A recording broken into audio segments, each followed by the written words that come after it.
Statement 2 চ্যানেলে সবাইকে স্বাগতম। শুরু করছি আসাদুর সমীপে আমার বিশ্বাস গ্রন্থের 10ম পর্ব। নারীদেরকে ইসলাম যেভাবে স্বাধীন সত্তা, আত্মমর্যাদা, অধিকার ও দায়িত্ব সম্পন্ন এজেন্ট হিসেবে বিবেচনা করে, দুঃখজনক হলেও সত্য, মুসলিম সমাজের ব্যর্থে ঘটেছে। নারীদের ব্যাপারে এই দৈন্যতা তৈরি হয়েছে মূলত মুসলিম সভ্যতার পতনকালে এবং ঔপনিবেশিক যুগে, যা এখনো চলমান। সুদানের ইসলামী চিন্তাবিদ ডক্টর হাসান তুরাবি এ বিষয়ে 1973 সালে আরবিতে একটি পুস্তিকা লেখেন। এই বইটিতে নারীদের ব্যাপারে ইসলামের প্রকৃত অবস্থান তিনি তুলে ধরেছেন, যা অনেক ক্ষেত্রেই এখনকার মুসলিম সমাজের প্রচলিত ধ্যান ধারণার বিপরীত। যুক্তরাষ্ট্রের sound vision foundation women in Islam and Muslim society শিরোনামে বইটি ইংরেজি অনুবাদ করেছে। বিএসসিএস এর পাঠকদের জন্য সেখান থেকে বাংলায় অনুবাদ করেছেন ফাইজা তাবাসসুম ও মাসুদুল আলম। বইটিতে লেখক লিখেছেন, দিন ইসলামে নারী একটি স্বাধীন সত্তা, ফলত পুরোপুরি দায়িত্বশীল একজন মানুষ। ইসলাম নারীকে সরাসরি সম্বোধন করে এবং তার কাছে পৌঁছানোর জন্য কোনো পুরুষকে মাধ্যম হিসেবে ব্যবহার করে না। প্রাপ্তবয়স্ক কোনো নারী যখন ইসলামের বাণী গ্রহণ করে নেয় তখন তাকে সম্পূর্ণ সমর্থ দায়িত্বশীল হিসেবে বিবেচনা করা হয়।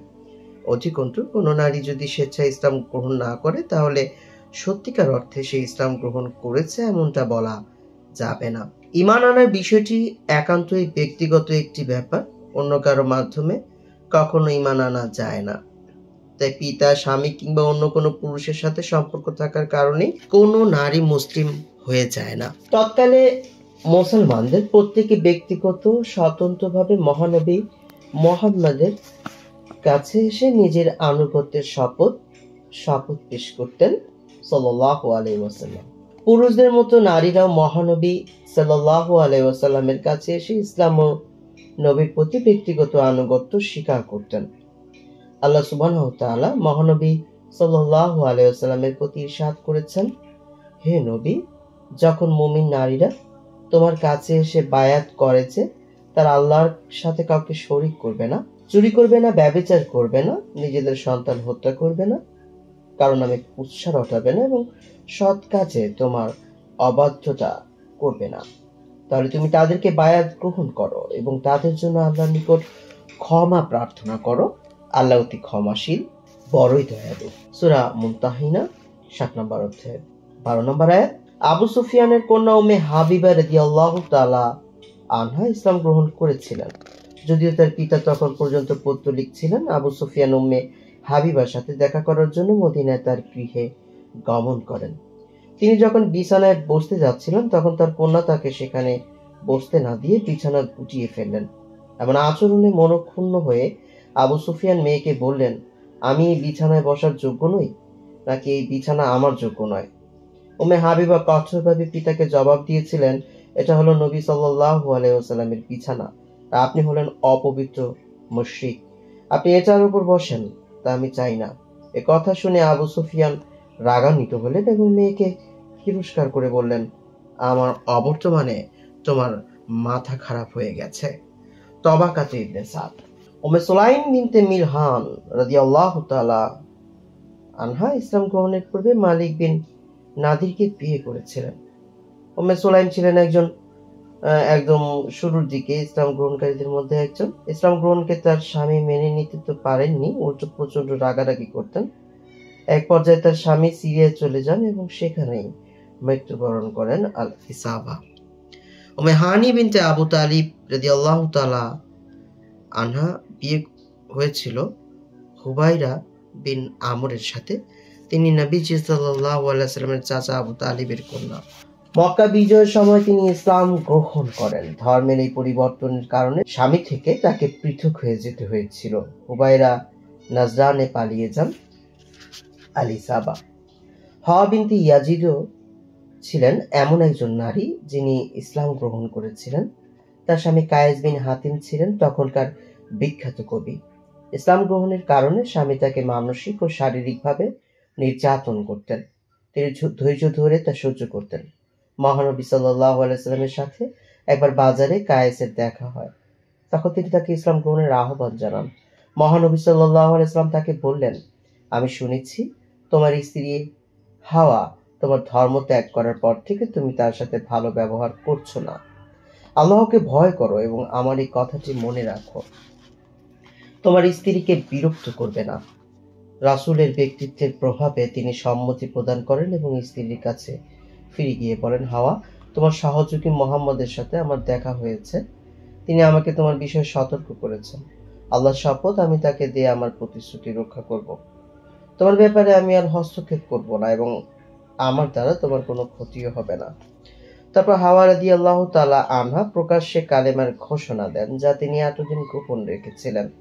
লোকেরা বিষয়টি নিয়ে কায়েসের সাথে অনেক কথা বলেছে, কিন্তু তিনি তার স্ত্রীর কোনো ক্ষতি করতে রাজি ছিলেন না। তাবাকা উম্মে কুলসুম বিনতে উকবা বিন আবু মুআইয়াদ রাদিয়াল্লাহু তাআলা আনহা নামে আরেকজন নারী ইসলাম গ্রহণ করেছিলেন, যদিও তার পুরো পরিবার তখন পর্যন্ত পৌত্তলিক ধর্মে অবিচল ছিল।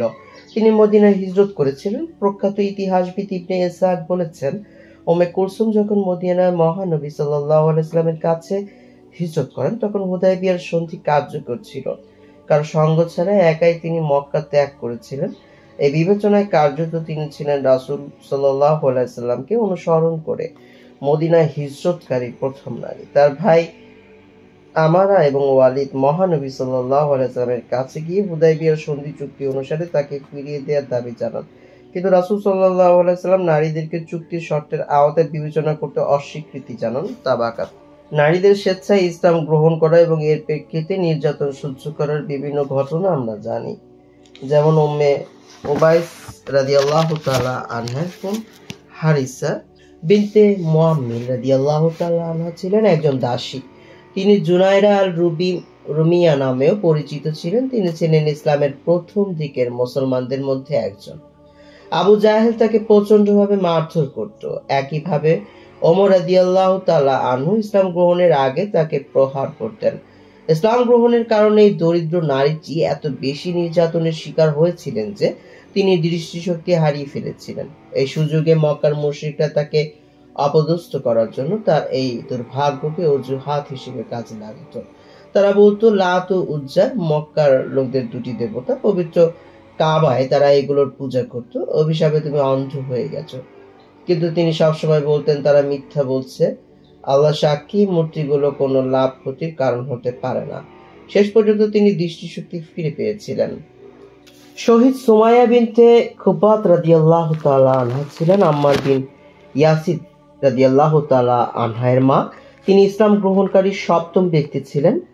বানু মাখজুম গোত্র তাকে প্রায় নির্যাতন করত।